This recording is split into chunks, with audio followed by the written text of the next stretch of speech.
Hi, I'm Drew Williams with the Berkeley Group, a consulting firm with local government experts dedicated to assisting localities. Welcome to the Change in Local Government series. This is the second part in the 7-part series, and today we're going to be talking about effective budgeting.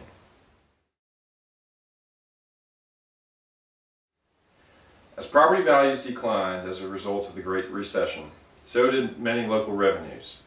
And many localities did not adjust their real estate tax rates to account for this loss of funding. Now that property values are rebounding, many localities feel under pressure to keep the tax rate lower and fund work programs at the recession-era levels. Effective budgeting really means lowering locality costs in ways that minimize the impact on service delivery and still maximize the use of existing resources.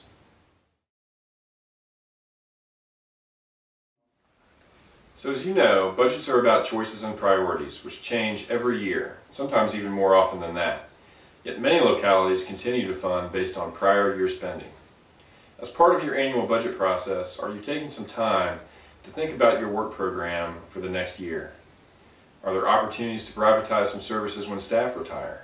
Are there some other new technologies that are out there that can help you get your job done quicker and more effectively?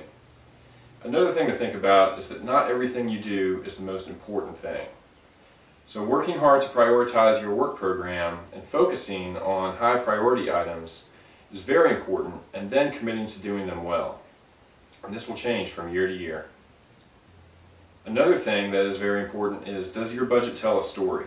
I've seen a lot of times when you're giving elected leaders just a bunch of numbers on a sheet of paper.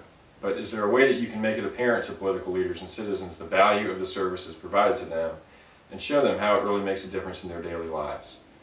And then how do other planning tools inform the budget process?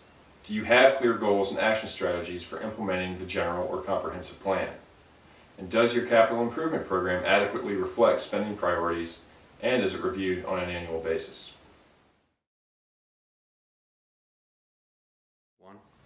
So let's talk about some of the budget challenges that you might be facing on an annual basis.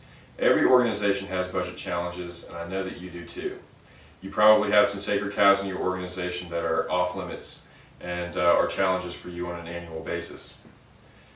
You know, what about your department managers? You may have hired the best wastewater treatment superintendent, but that individual may not be the best at putting a budget together on an annual basis. How about the collection rates for your localities? Are you actually collecting the revenues you think you are and that you should be? Do your enterprise fund charge rates that are covering the cost for public services? Or do you find that the general fund typically subsidizes enterprise fund activities on an annual basis? Are you thinking about all of the taxing tools that you have available to you?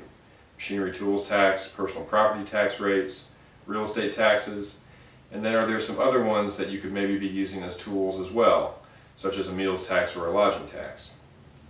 And how does attracting economic development fit in with your budgeting philosophy?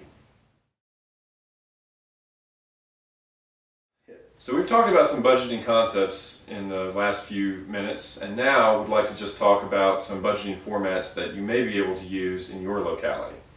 And there are a number of them that you can use, and a lot of times, a lot of localities will use hybrids of these. But you have an incremental budget. Those are budgets that are based entirely on what was spent in the previous fiscal year. There are performance-based budgets, and those are looking at performance measures to really inform budgeting needs and trying to lead to greater accountability for budget managers. There's a priority-driven type of budget, and that focuses really on your most important strategic efforts and funds programs and needs based on a ranking system. And then there's the zero-based budget, which is where all expenses are zeroed out at the end of the year, and each manager really needs to start looking at functions and reviewing them on a comprehensive basis.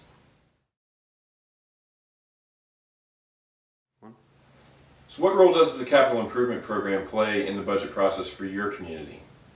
The capital improvement program is a 5-year financial planning tool, where year 1 impacts the annual budget for the same fiscal year. So for example, the FY15 through 19 capital improvement program impacts the FY15 budget only. Then years 2 through 5 are to plan for other funding sources, financing, and operational impacts.